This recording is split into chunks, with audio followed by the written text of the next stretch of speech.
obituaries, and that really helps. So, No, but if you're interested in talking to this Larry Bean and his wife, I'll give you their address and their phone number. I'll do that before I forget it.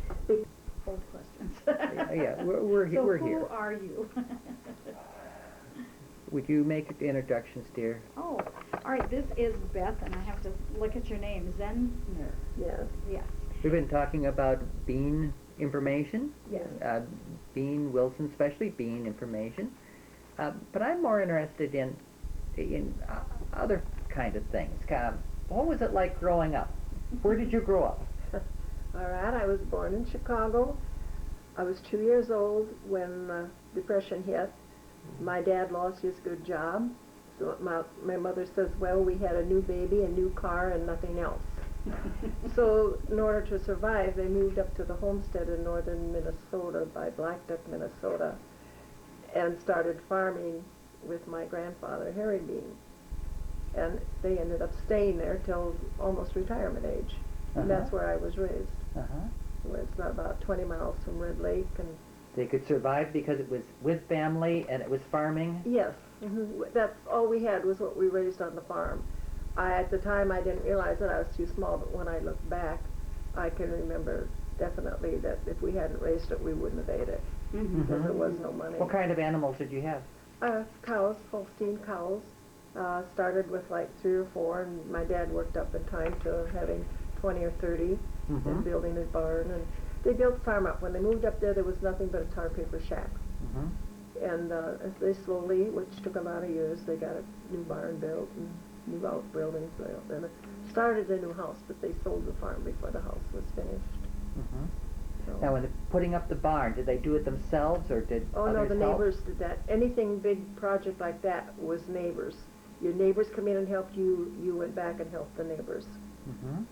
So, Wow. They have a big party after? oh yes, all the women came and they fed all the workers and had like big picnic and fed everybody outside, yeah. Is this when you had thrashing bees too? Oh, thrashing or building a building or haying, because families weren't too large, only 2 or 3 children, and at that time small. So if the farmers didn't help each other, they didn't have help, because they couldn't afford to hire any help. At the parties, did you have accordions, that type of thing? Oh yes, or? whoever could, it wasn't a band, it was whoever could play an instrument played. There were several guys in our neighborhood. One played a violin, one played a piano, one played an accordion, and we had barn dances. When Dad built the new barn, in fact, he didn't put hay in it for the first year because he made more money having barn dances than he did by putting hay in there. That's Cows were downstairs, the dance was upstairs. As in square dancing? Yes. Okay. Any kind of dancing. These dances included, somebody would call a square dance and waltzes and 2-steps and foxtrots and that kind.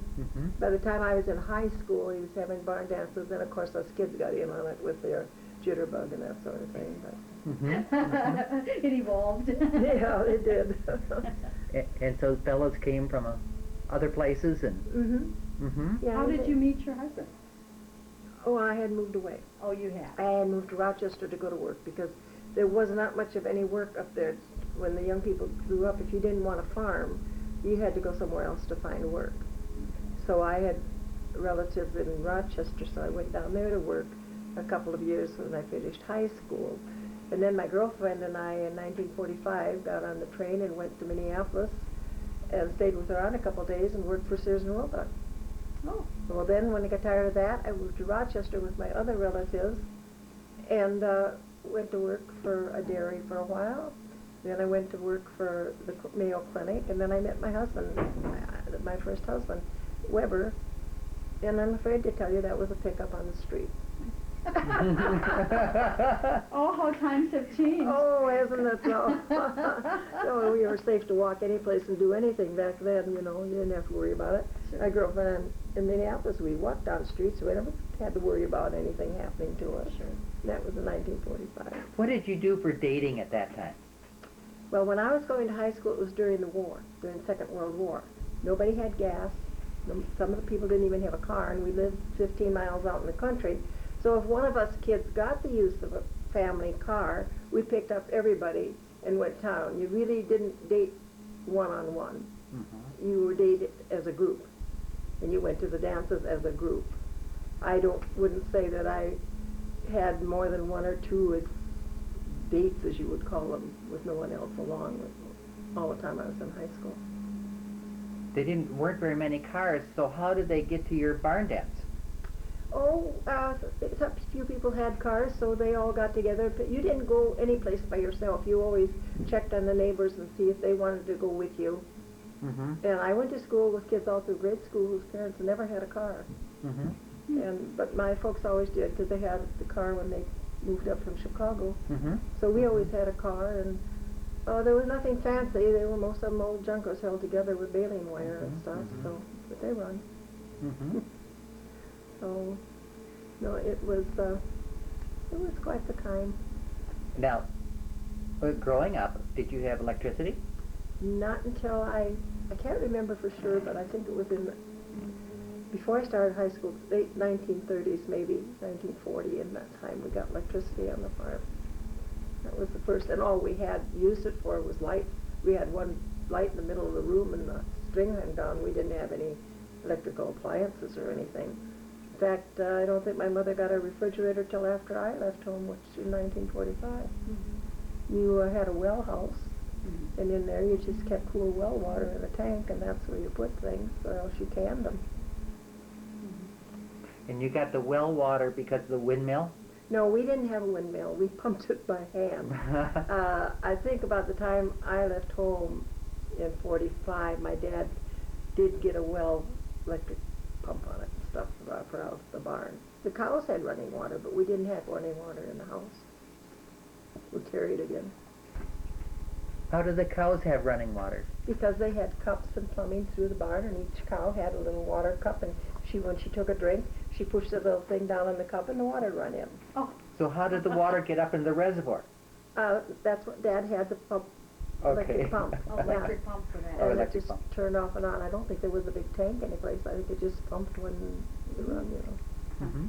So, Mm. but yeah, and we did, I don't think Dad got a tractor on the farm until, I must have been almost in high school in the early 40s, maybe, before he had a tractor.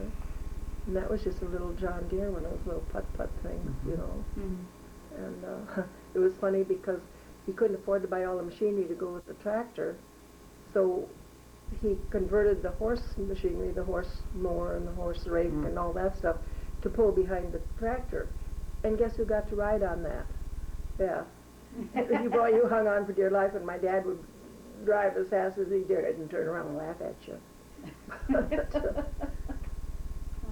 You'd ride on it, on the machinery. Yeah, I had to work the pedals and stuff to make it work. Because, That was my question. yeah, because it wasn't hooked up to the tractor except to be pulled. Okay. And everything else you had to do by hand. So. Is that like letting down the plow and lifting it up again? And the plow and the mower with the big sickle on it, you had to lift that and go up. And the hay rake, you raked up the rows of hay, and it had to be flipped up so that it would drop the hay and start in again, because it would get full. Okay. We call that windrowing, I guess. I never lived on a farm, so I Didn't don't you? know. Oh. I don't know. It's fascinating. Uh-huh. And of course an outside toilet. Oh yes, definitely. And on wash day, Mom made me take the 2 pails of hot sudsy water out to the toilet with a broom and scrub it out. She was very fussy about that. And it always had to be out in the bushes someplace, because she didn't like to see it from the house. Okay. So, no, it was very interesting back in those days. In the wintertime, something inside that you could use? No. No, not at all. Mm-mm. Okay. No. Oh, if you could use the potty if you wanted to empty it the next day. Yeah, yeah. That was it. But mainly Underneath the bed or something? Yeah, The right, chamber in the pot? pot. Yeah. Uh-huh. So, yeah, that we did. But, yeah. And the youngest one had to empty it or something? Well, I was the only child, so guess who got to Okay. empty it. So, I got all the privileges. And I remember my friends, they argued with their sister about who's going to wash the dishes, and I said, well, there's no argument at my house. That's it. So, yeah. So taking a bath? Oh, you did that, like now you would call it a spit bath. You put a little water in the sink and wash down with the cloth. And once in a great while, you bring the wash tub in and put warm water in it and crawl in that. But most of the time, it was just a cloth and a wash fish. And then somebody else washed your back. So. And did that? You didn't have a tub. No, not a container. bathtub. No, we had wash tubs my mom used for washing, and once in a while Dad would get one of those down when he'd take a bath. He got real dirty in the hayfield or something. But otherwise, no, it was just a dish pan of water and a washcloth. So, and you hauled it in and hauled it out. So. Did you have watering troughs for the animals outside? In the summertime, we had a creek that ran through the pasture. Okay. So they drank there. In the wintertime, you went down and you chopped a hole in the ice and run the cows down there to drink. They only got to drink once a day and then went back in the barn. But up there in northern Minnesota at that time, most year weather from mid-December until through March was below zero weather. It's not anymore. Weather's changing, I guess. But at that time, it was really cold, and I had 2 miles to walk to school. And I never thought about staying home unless it was more than 20 below. But you dressed for it. Sure. We had wool snowsuits and boots and wool socks. Because as a girl, I wore long underwear. I wore long socks over the underwear, and I wore wool snow pants. And you put a scarf around your face, and you walked to school. How many kids in your school? I went to a little country school. It was, I think, we started out with about 8. The teacher taught all 8 grades, whatever was there, and there were 8, and then 9, and then the last couple of years that I went to school there, which would have been in 1939 or 40, a couple of families moved from North Dakota and had more kids, so then there was like 14 or 15, 16, but that was all there ever was. When I was in the 3rd grade, the school burnt down. All they heated it with was wood. The teacher had to keep it heated. The wood was furnished, but she had to keep the fire going. And we had no school. This was in the fall. I can't remember. Sure, probably August or October or November. And the bachelor who lived behind the schoolhouse had a small farm there, or whatever he did, had just built a new log cabin to live in. It was 1 room, and he offered to use us to use it for school till they got the new one built. So I went to school in a log cabin for that rest of that year. And next year they had a new school. But And then where did you go to high school? Blackduck, Minnesota. Okay. And Well, wait a minute. That's not altogether true. The first year there was about 4 or 5 of us that were ready for high school, and so our parents hired the bus from Kelliher, Minnesota, to come out and pick us up, because otherwise you were on your own at that time to get to school. And so the first 2 years I went to Kelliher, Minnesota, to high school. In the last 2 years they transferred us all and we went to Blackduck. At that time, then they took the whole school.